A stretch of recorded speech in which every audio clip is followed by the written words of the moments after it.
Caesar triumphantly returns to Rome, but a soothsayer warns him to beware the Ides of March.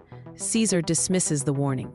Cassius begins to manipulate Brutus, planting doubts about Caesar's ambition and suggesting he must be stopped. The public adores Caesar, though he theatrically refuses the crown 3 times. Brutus is torn between loyalty to Caesar and love for the Republic. Brutus decides to join the conspiracy against Caesar, convinced it's for the good of Rome, despite personal conflict. The conspirators plan their move. Brutus insists they spare Antony to avoid appearing too ruthless. Caesar ignores ominous signs, including his wife's prophetic dreams. Decius persuades him to attend the Senate. In the Senate chamber, Caesar is unexpectedly surrounded by the conspirators.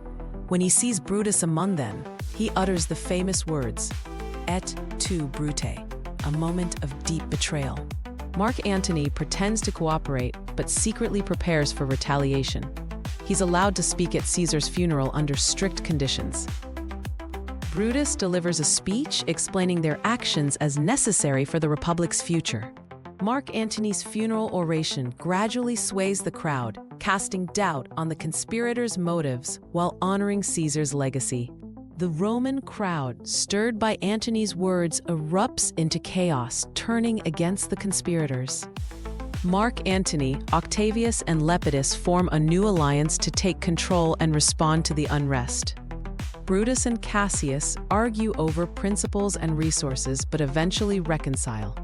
Brutus shares the tragic news of Portia's death. Brutus is haunted by a vision of Caesar's ghost, who warns of their coming encounter at Philippi. As the battle at Philippi unfolds, Cassius misinterprets a situation and believes his ally has been lost. Overwhelmed by grief and confusion, Cassius retreats in despair. Titinius, witnessing the outcome, follows in sorrow.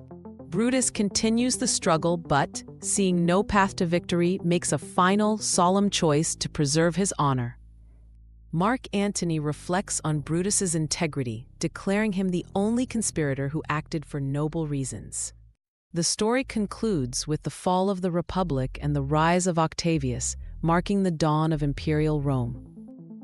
Themes include ambition, persuasion, public versus private loyalty, and the tragic consequences of idealism.